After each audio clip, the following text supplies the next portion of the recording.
Con NAIE, don Leonidas Issa, a quien saludamos desde Guayaquil. Don Jaime Velázquez inicia la entrevista. Gracias, mi querido Alberto.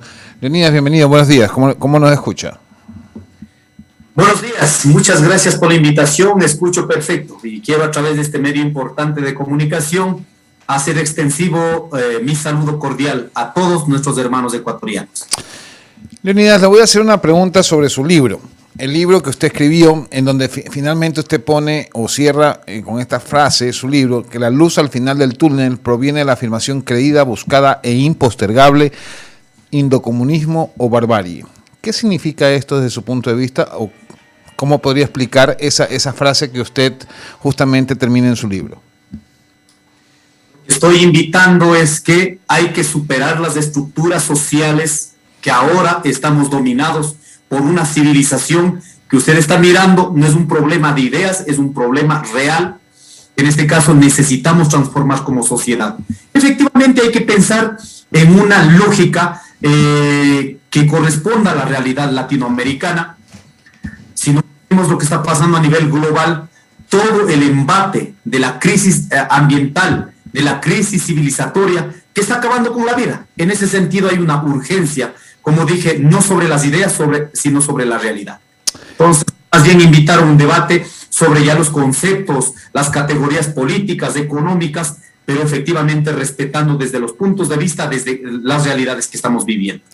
Ahora, esa invitación a un debate, como usted bien nos señala, es una confrontación de ideas para llegar a un acuerdo. ¿Qué tan flexibles están ustedes para llegar a un acuerdo con el gobierno nacional, sobre todo el tema de la gasolina? Porque lo he escuchado en varias ocasiones decir que usted quiere que se derogue una serie de decretos, cuando efectivamente el gobierno nacional lo que dice es no podemos seguir subsidiando el combustible, no tenemos el dinero. ¿Qué hacer? Oiga, yo creo que los justificativos frente al tema de los subsidios es muy limitada realmente. Decimos, el año pasado significó 400 millones de dólares de recaudación. Preguntemos, antes de entrar a este proceso de crisis que con mayor fuerza, el Ecuador, en este caso, por políticas públicas del gobierno, permitió remitir 4.000 millones de dólares. O sea, el 10% de lo que significó, en este caso, la eliminación de los subsidios del año pasado. Entonces no es un problema económico. Usted mire, hagamos otra comparación.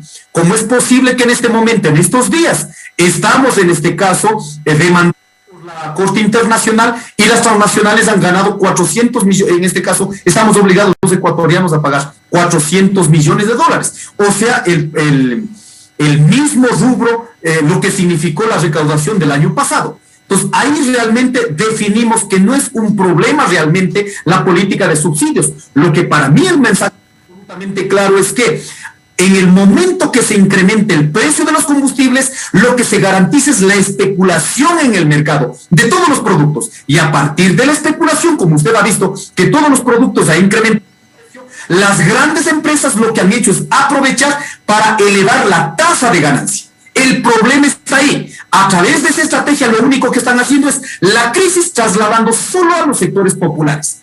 Entonces no me parece realmente objetivo justificar que es el problema de los subsidios, el problema del contrabando, que si queremos ser absolutamente precisos, hay cómo controlar teniendo una capacidad técnica y tecnológica, pero no lo quieren hacer porque saben que no está en juego esta recaudación de la eliminación de los subsidios, este rubro, sino porque está en juego el incremento a la tasa de ganancia a partir de la especulación que se ha generado en el mercado en este caso. Es decir, que usted le echa la culpa a los empresarios por tener esa tasa de ganancia que no debería tener. Es lo que usted me está diciendo. No estoy diciendo que no tiene que tener la tasa de ganancia, pero no podemos justificar algo que está afectando a los sectores populares. Imagínense, los señores, los grupos económicos remiten una política beneficiada por la remisión de la política del Estado, 4.000 millones de dólares.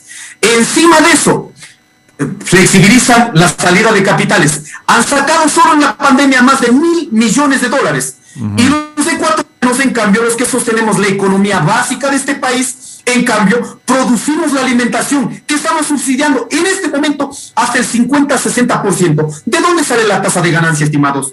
Sale del esfuerzo de los trabajadores y de los agricultores que hacemos barato la comida, pero los productos, en este caso industrializados, están garantizados. La recaudación de los costos de producción y además de eso, un margen de utilidad.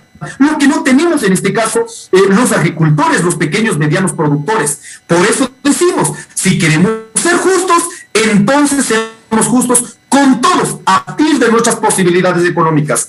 No podemos trasladar una crisis solo a un sector pobre de la población ecuatoriana. 5 millones de ecuatorianos no tienen acceso a en este caso a un empleo estable.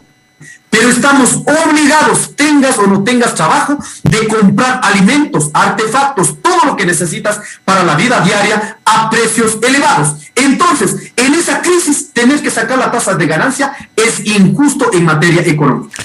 Pero entonces, mi querido Leonidas, ¿cuál sería la solución para usted? Porque hemos visto casos como en Venezuela donde intervino justamente el Estado y pues obviamente ese pueblo venezolano está pasando una crisis seria, tanto económica como alimentaria. ¿Cuál es la solución que usted pretende dar a un gobierno que recién empiece y que pues obviamente ha abierto el diálogo con ustedes?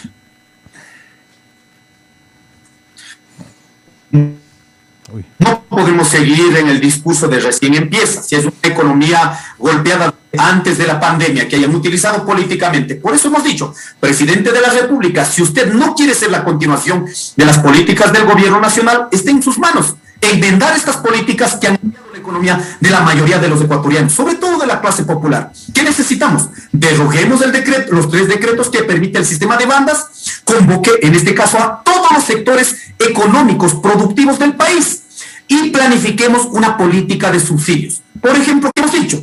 Para empezar, el 1 y 2 de la sociedad ecuatoriana debería pagar de manera inmediata los combustibles sin subsidios. ¿Por qué? Porque tienen posibilidades económicas. Segundo tema, si es que vamos a hacer una planificación progresiva, por ejemplo, si acordamos en el incremento del 5% anual, recuperemos ese 5%, ese recurso no puede ser gastado en gastos corrientes, sino traslademos como fondo de inversión. ¿A dónde trasladamos? A los sectores que están siendo afectados negativamente por la eliminación de los subsidios. Tercera cuestión, necesitamos que en materia económica, para controlar la frontera, si tenemos más de 2.000 millones de dólares para las Fuerzas Armadas, en este caso, no será de mejorar la capacidad técnica y tecnológica para controlar el contrabando de los combustibles. Hay salidas, necesitamos, pero por eso decimos, si no quiere hacer este esfuerzo, lo único que está haciendo es garantizando que los grupos económicos puedan recuperar la economía sobre la crisis de los más pobres. Leonidas, no estoy... Escucha. A partir de un mecanismo responsable que ha posesionado también el gobierno nacional esta idea del diálogo. Ok, Leonidas, estoy escuchándolo, respeto mucho su opinión, no estoy de acuerdo porque efectivamente tengo mi propia opinión al respecto, pero le doy justamente la palabra porque creo que hay maneras de llegar a un acuerdo con el gobierno. Le voy a pasar a mi compañera Lucía Jaramillo que tiene más preguntas para usted. Adelante, Lucía. Jaime, un gusto poder conversar con usted, Leonidas Issa. Usted ganó con el 65% de votos y se impuso a otros 2 candidatos y estará pues alrededor de 3 años al frente del movimiento indígena. Ha mencionado también que se va a reunir con los legisladores de Pachacutic y les va a solicitar que tramiten en la Asamblea la amnistía para más de 600 miembros del movimiento indígena, entre ellos su expresidente Antonio Vargas. Cuéntanos un poquito acerca de eso, por favor. Sí, hay una política de criminalización en los estados y de eso no se han librado los ecuatorianos. No nos olvidemos, la última movilización fuerte en el levantamiento de octubre, lo único que han querido trasladar los niveles de violencia a los manifestantes, donde en este momento, por estos supuestos actos, más de 600 hermanos ecuatorianos estamos con procesos de criminalización, con procesos de judicialización, incluso confundiendo con delitos comunes y corrientes, cuando los ecuatorianos nunca salimos por un vandalismo, ni tampoco salimos a desestabilizar. Lo único que salimos es a manifestar sobre un problema económico. Era absolutamente económico, no de carácter político. En ese sentido también, muchos compañeros que no solo por este hecho, sino por la aplicación de los derechos colectivos, los procesos de aplicación de la justicia indígena, la recuperación territorios, la defensa de las cuencas sagradas, la defensa de los territorios en contra de la minería o de las petroleras, que por lo menos sean responsables. En ese sentido han ido saliendo procesos judiciales. Por ello el compañero Antonio Vargas está enfrentando en este momento este proceso ya de detención en la cárcel. Lo que necesitamos es que la Asamblea Nacional, hay dos normativas, hay dos mecanismos jurídicos, o la amnistía para los casos que ya están sancionados, o también el indulto por parte del presidente de la República. He revisado también a detalle sobre las cárceles. No es posible que mucha gente, e incluso algunos que son inocentes porque han sido plagadas de muchas veces los procesos en la justicia ordinaria, han estado plagados por algunas situaciones, están muchos compañeros inocentes en las cárceles. Lo que necesitamos realmente es cómo generar condiciones reales para la real libertad, pero que respete los derechos humanos. Y en ese sentido no confundir estos actos. Por ello hemos pedido a la Asamblea Nacional que dentro de las prioridades esté esta agenda de amnistía para que dé una tranquilidad no solo a los pueblos indígenas, sino a los compañeros ecuatorianos que están detenidos injustamente. 8 de la mañana con 50 minutos, estamos dialogando con el presidente de la CONAIE, Leonidas Issa. Otro de los pedidos que usted ha realizado al Ejecutivo es que se declare en el sistema financiero una moratoria de al menos un año para que la gente pueda pues recuperarse de su economía y continúe pagando sus créditos. Hemos escuchado ya varias propuestas realizadas al Ejecutivo. Hay tal vez fecha ya de una reunión. Recordemos que el presidente en estos momentos está fuera del país, pero tal vez ya en su retorno, en una de sus primeras reuniones en su agenda será reunirse con usted. Lo escuchamos. Valoramos todas las posibilidades que tengan las autoridades, en este caso del Estado. Nosotros hemos dicho, hay una emergencia económica en este momento, no solo para el movimiento indígena ni para el sector campesino, sino para la mayoría de los ecuatorianos.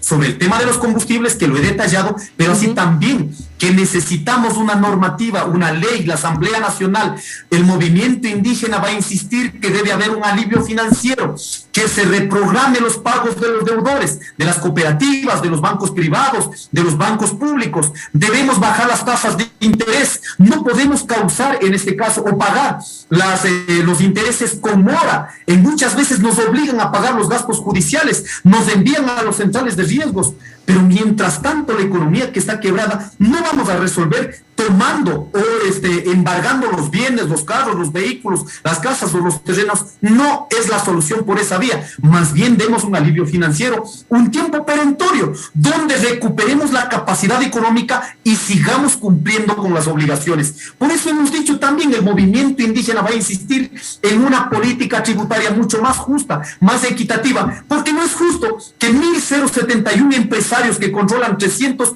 grupos económicos hayan tenido un ingreso en el año pasado de 71.000 millones de dólares. De eso hayan pagado apenas el 2.34% de impuestos. Por eso, en materia económica necesitamos ser absolutamente justos. De acuerdo a la capacidad económica, de acuerdo a los ingresos, hagámonos cargo responsablemente de esta crisis económica, pero no nos obliguen o no nos trasladen únicamente esta crisis a los sectores populares.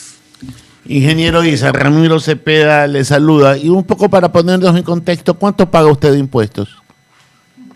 Yo pago, estimado, sobre la facturación que hago mensualmente, dependiendo, en este caso, los ingresos que tenga.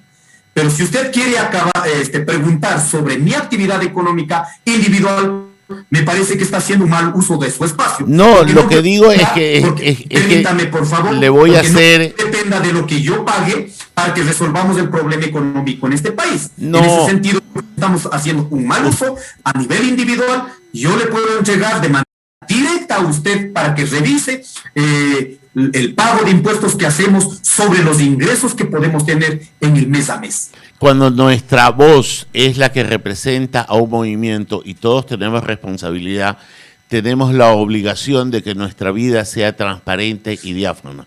Por eso se lo pregunto y se lo pregunto con respeto, ingeniero. No estoy faltando ni a la ética ni a nada. Yo soy bien ubicado en las cosas que pregunto. Segundo, le voy a narrar una conversación que tuve con un amigo indígena que va todos los días por un local que yo tengo de comida. Tenemos algunos. Y es un betunero. Y le pregunté de dónde era. Soy de la provincia del Chimborazo. ¿Y qué haces betunando zapatos en Guayaquil? Es que tengo unas cuadras de papa en la provincia del Chimborazo. ¿Y qué pasa? Que no me quieren pagar lo que valen las papas. Ah, perfecto, le digo. ¿Y quién no te quiere pagar? Son otros compañeros indígenas que son los que tienen el transporte. ¿Y esos a dónde los llevan? Los compran para Guayaquil. ¿Y a dónde los llevan? Al terminal de la transferencia. ¿Quién se los compra? Otros compañeros indígenas. ¿Y quién los vende después en el mercado de Caraguay? ¿Quién los vende? Otros compañeros indígenas. Resulta que antes de ver la paja en el ojo ajeno, hay que verla en la viga, en el propio.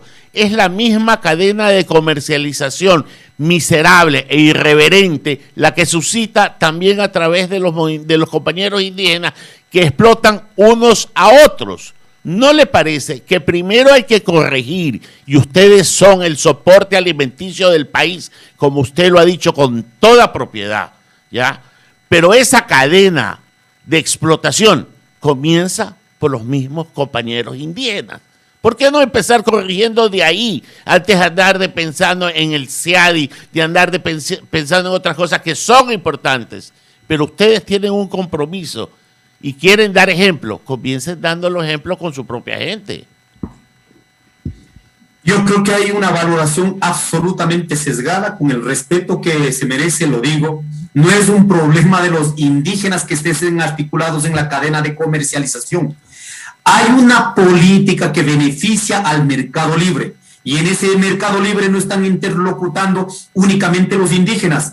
Todos los que hacen intermediación, las políticas del Estado, las políticas del mercado, permiten la especulación. Lógicamente, por eso hemos dicho, tiene que haber una política determinante entre la cadena de productores con la cadena de consumidores, incluso para definir los precios y que no permita trasladar, en ese caso a los consumidores, el tema de la especulación. En ese sentido me parece muy desatinado de pronto pensar que son solo los indígenas. Miremos quiénes están en la cadena de comercialización. ¿Usted por qué no ha analizado cuando compran la alimentación barata, las grandes cadenas de comercialización como aquí, Supermaxi, Tía? ¿A dónde compran? Compran a los agricultores. Lógicamente compran en precios irrisorios, y los que tienen en cambio en las perchas están a altos niveles, altos precios. Entonces no es un problema de los indígenas intermediando indígenas, sino hay una cadena de comercialización injusta determinada por el capitalismo. En ese sentido, yo creo que si queremos hablar para que los campesinos podamos por lo menos recuperar la tasa de, en este caso, los costos de producción y tener un margen de utilidad, entonces definamos una política de comercio justo en este país y no dejemos en el vaivén del mercado libre. ¿No cree usted? Yo creo y conozco, y yo he andado mucho por la provincia del Chimborazo. En algún momento estuve en las misiones conociendo y he visto el sufrimiento indígena. A mí no me lo tienen que explicar, yo lo he visto y sé que mucho de lo que usted dice tiene razón. Yo no le estoy quitando razón, yo le estoy quitando es el beneficio de la exposición y de la forma en que quieren discutir, poniendo de rodillas a gobierno, haciendo paralizaciones, incendiando edificios o prestándose para que otros lo hagan, ¿ya? Probablemente ese no es el discurso de ustedes, pero hay gente que se ancana en esas protestas que probablemente sean legítimas para auspiciar otro tipo de incidentes que no lo son, y cuando los transforman en personas que son útiles para esos despropósitos es que queda en el desuso su discurso y ya toma otras dimensiones. Por eso aterricemos lo que estamos diciendo, no seamos negativos ante todo, porque ni todos tenemos la absoluta verdad, ni ustedes ni nosotros, pero resulta que quieren hacer un mundo aparte dentro de una sociedad en la que convivimos todos. Ni ustedes son menos, pero tampoco nosotros lo somos. De acuerdo con su criterio, pero le vale manifestar, mi estimado, no confundamos una acción que está determinada en la Constitución, el derecho a la resistencia, con los niveles de violencia propinada por el Estado. Es la absoluta responsabilidad de una autoridad. Si en este momento queremos tranquilidad para el pueblo ecuatoriano, todos cargar el peso de la crisis, ¿qué tenemos que hacer? Si el incremento del precio de los combustibles está encareciendo la vida, que algunos compañeros, hermanos ecuatorianos, tendrán la posibilidad de pagar su alimentación a esos precios. Pero hay millones de ecuatorianos que no tienen empleo, peor vamos a poder pagar la alimentación en esos precios. Entonces, ¿no cree usted justo que es determinante la decisión del presidente de la República? No vengamos a trasladar un acto de irresponsabilidad como fue el del gobierno de Moreno, en este caso, utilizar como un pretexto el tema de las movilizaciones para imponer, para criminalizar, para generar caos, violencia, porque si el gobierno nacional miraba que había una reacción negativa en el país, siendo democráticos, simplemente no permitiría el decreto 883, convocaba un diálogo y se planificaba de manera integral la economía de este país. Entonces, no podemos trasladar un acto de irresponsabilidad de las autoridades del Estado, en este caso a los manifestantes, que nosotros, los pueblos, las nacionalidades, los sectores populares, día a día damos de comer a la población ecuatoriana. Aquí quiero conectar con esta primera pregunta que había dicho, no queremos llegar a Venezuela. ¿Usted se ha preguntado por qué Venezuela está así? Pero dirán por el gobernante. No, señores, porque hay una política, en este caso internacional, donde obliga a alinear a los estados. Imagínense, el Ecuador tiene produciendo el 70% de su comida aquí en el país, pero con una economía dependiente como la de Venezuela en los años pasados, dependientes de una economía extractivista que compraba casi toda su comida afuera. Si no tienes condiciones para producirla en tu país, lógicamente la población no va a tener alimentación cuando usted se cae, en este caso cuando impongan una política económica diferente. Por eso, para no llegar a las condiciones de nuestros hermanos venezolanos, hay que cuidar la producción nacional. Y por eso no podemos garantizar un proceso de firma de tratados de libre comercio, en este caso, donde va a descompensar la producción nacional y no vamos a tener la capacidad, en este caso, de entrar al mercado libre como pretenden posesionar como una salida económica. Pero Isa, yo lo escucho con respeto y créame que le doy mucho de verdad a ciertas cosas que dice, con otras puedo no coincidir, pero la torpeza de un decreto de un presidente no justifica el incendio de un edificio de la Contraloría. Lo uno no tiene nada que ver con lo otro. La manifestación tiene que ser pacífica, no pendenciera, y los reclamos tienen que ser dichos de una manera transparente y sin violencia, y no justificando la violencia. Si hay gente que delinquió, debe estar en la cárcel, porque la justicia no es indígena, no es de blanco. La justicia es justicia y tiene que completarse y verificarse para quienes han delinquido. Por eso, cada caso despacito. Queremos agradecerle, ingeniero Isa, por habernos atendido a esta hora de la mañana. Lo comprometemos para cuando venga por acá, por Guayaquil, a tenerlo en nuestras oficinas, a tomarse un cafecito y poder compartir nuevas entrevistas con nosotros. Muchas gracias.